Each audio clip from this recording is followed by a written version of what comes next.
हाय दोस्तों, कैसे हैं आप सब। और आशा करती हूँ आप बहुत अच्छे से होंगे, अपना बहुत सारा ध्यान रख रहे होंगे। तो चलिए वीडियो शुरू करते हैं। तो जैसा कि आप मेरे इस वक्त गार्डन में देख रहे हैं कि कुछ जो परमानेंट फ्लावर्स हैं वो अब खिल रहे हैं और कुछ जो सीजनल फूल हैं दोस्तों वो अब जा चुके हैं। जो विंटर गार्डन था वो हमारा धीरे धीरे ख़त्म होता जा रहा है, लेकिन सीड्स के लिए कुछ मैंने प्लांट्स रखे हुए हैं। तो जैसे जैसे मेरे जो प्लांट्स हैं वो अब मुरझा रहे हैं या ख़त्म हो रहे हैं तो मैं उनको निकाल रही हूँ। लेकिन कुछ पौधे मैंने रखे हुए हैं, जैसे कि आप ये डहेलिया देख रहे होंगे। तो ये फूल देखिए कितने सारे इसमें अभी लगे हुए हैं। कम से कम इस छोटे से पौधे में 6-7 फूल खिल रहे हैं और बडिंग्स भी कितनी सारी आ रही हैं। तो इस तरह से मैं कुछ जो ये प्लांट्स हैं इनको रखे हुए हूँ। तो जब तक ये देते रहेंगे तब तक हम इनको निकालेंगे नहीं, और जब ये पूरी तरह से सूख जाते हैं तब मैं इनको निकालती हूँ। और जो ये आप बास्केट्स देख रहे हैं दोस्तों, तो मैंने इसमें परमानेंट कुछ प्लांट्स डाले हैं, कुछ में पॉट लाकर लगा दिया है, जिससे कि अब ये जो बास्केट्स हैं धीरे धीरे भर जाएंगी पूरी तरह फूलों से। और आगे लेके चलती हूँ आपको इस वाटर टैंक की तरफ, जो कि मेरा DIY है और इसमें मैंने वाटर लिलीज लगाई हैं। तो दोस्तों ये देखिए अब ये नई नई ग्रोथ इन्होंने ले ली है और नए नए पत्ते भी इसमें आ गए हैं। तो अगले महीने तक वाटर लिलीज भी खिल जाएंगी। तो दोस्तों जो ये आप बेल देख रहे हैं ये है पैसीफ्लोरा या राखी बेल। तो इसमें देखिए कितनी सारी बडिंग शुरू हो चुकी हैं, क्योंकि अब टेम्परेचर हाई हो रहा है और मौसम जो है गर्म होने के साथ साथ जितने गर्मियों के फूल हैं ये सब अब हमारे साथ खिलने शुरू हो चुके हैं हमारे गार्डन में। तो जो ये आप मेरा स्टैंड देख रहे हैं वर्टिकल स्टैंड, इसमें मैंने काफ़ी कुछ जीनिया के पौधे लगाए हैं।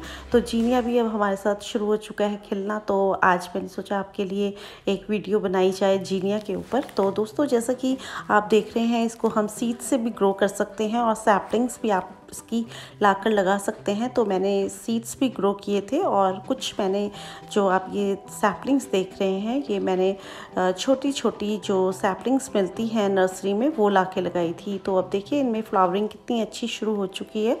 तो दोस्तों जो जीनिया है ये 2-3 तरह का आता है। एक ड्रॉप वैरायटी आती है इसकी, एक बहुत टॉल होकर बड़े से होकर तब खिलते हैं। जो देसी वैरायटी होती है तो बहुत लंबे हो जाते हैं और कुछ मीडियम साइज़ में ही खिल जाते हैं। तो ये सिंगल पेटल मल्टी पेटल दोनों तरह का होता है।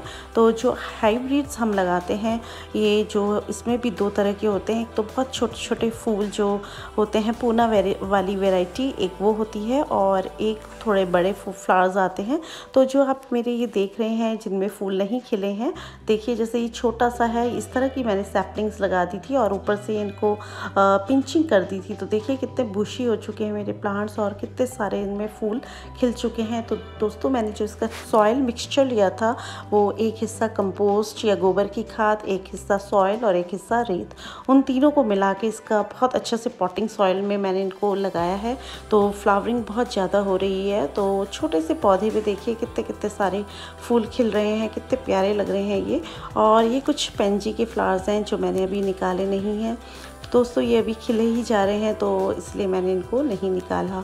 तो इस तरह से आप इनका जो ये जीनिया के फ्लावर्स हैं इनको भी, जैसे हम गेंदे के फूल मैरीगोल्ड के जो सूखे फूल हैं उनको रख लेते हैं और उससे हम उन्हें अगले सीज़न पे लगा देते हैं। इसी तरह से जैसे ये आप देख रहे हैं कितने प्यारे इसके फ्लावर्स हैं जीनिया के। आप जैसे ये ड्राई फ्लावर हो जाता है तो आप इसको रख लीजिए कट करके, और जब वो अगले सीज़न पे आप उनको फिर दोबारा से लगा सकते हैं। तो आप पूरा ही फूल जैसे सूख जाता है पौधे पर तो उसको कट करके रख लीजिए और फूल ही रख लीजिए, और नेक्स्ट सीज़न पे आप उसको मिट्टी में थोड़ा सा बिखेर दीजिए और उसके ऊपर सॉइल डाल दीजिए। तो आपकी बहुत खूबसूरत जो बीज हैं उनसे पौधे बन जाएंगे। तो मैंने भी इस बार सीड से भी ग्रो किए थे। और यहाँ पे जेरेनियम रखे हैं दोस्तों, और कुछ यहाँ पे मैंने टर्टल वाइन लगाई है। और इस तरह से जो ये बास्केट्स हैं ये देखिए कितनी खूबसूरत लग रही हैं। तो इस तरह से भी जो ये बास्केट्स होती हैं हमें चाहिए होती हैं। और ये जो बुद्धा जी के नीचे आप मेरे पिटूनिया के कुछ गमले देख रहे हैं, तो दोस्तों ये अभी ख़राब नहीं हुए हैं तो इसलिए मैंने इनको चलने दिया है।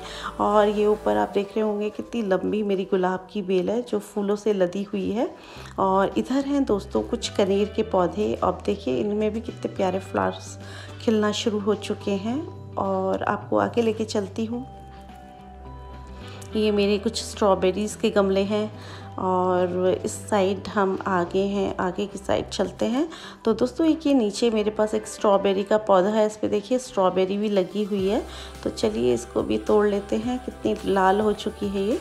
और मैं आपको आगे दिखाती हूँ कुछ अपनी और हैंगिंग बास्केट्स। ये देखिए कितना खूबसूरत इसका फूल खिल रहा है, पूरा हैंगिंग बास्केट भरी हुई है और ग्रीन एंड येलो का कितना प्यारा कॉम्बिनेशन है ये। आपको इस तरह के कुछ हैंगिंग बास्केट्स भी आप टांग सकते हैं समर के लिए, तो बहुत खूबसूरत लगते हैं, क्योंकि जो गर्मियों में हमारी आँखों को इन जो ग्रीनरी होती है इसको देख के बहुत अच्छा लगता है कि कितनी अच्छी शांति सी मिल रही है। और एक ये बहुत छोटा सा हैंगिंग जो बास्केट है उसमें मेरा फूशिया का पौधा है। और दोस्तों ये परमानेंट होता है, ये जो फूशिया का पौधा है, तो जहाँ पर ज़्यादा गर्मी पड़ती है वहाँ तो इसको बचाना बहुत मुश्किल हो जाता है, लेकिन ये 30 डिग्री तक फ्लावर्स हमें देता रहता है। तो फूल तो जैसे जैसे अब समर्स आएंगी कम हो जाएंगे, लेकिन हम इन पौधों को अगर शेड में रख दें या इनडायरेक्ट लाइट में रखें, इनडायरेक्ट सनलाइट में रखें, तो इनको बचाना हमारे लिए आसान हो जाता है। तो इस तरह से पोर्च के नीचे मैंने कुछ ये जो मेरे पास फूशिया के पौधे थे, देखिए इनको मैंने रख लिया है। और अभी फूल तो दोस्तों अब कम हो गए हैं, लेकिन अब हमें इनको बचाना है, तो इसलिए मैंने इनको यहाँ पे शेड में रख दिया है।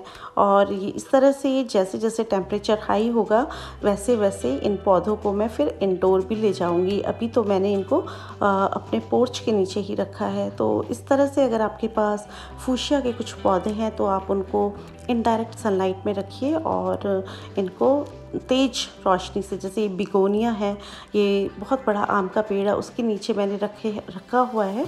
इस तरह से इनको आप डायरेक्ट सनलाइट से बचाइए और इनडायरेक्ट या पार्शियल लाइट में रखिए। तो दोस्तों आपको, मुझे आशा है कि मेरा वीडियो अच्छा लगा होगा। अगर अच्छा लगे तो इसको लाइक कीजिए और मेरे चैनल को सब्सक्राइब कीजिए। तो दोस्तों आपको फिर मैं अगली वीडियो में मिलती हूँ किसी नए टॉपिक के साथ। तब तक के लिए good bye, happy gardening. Okay my friends, bye.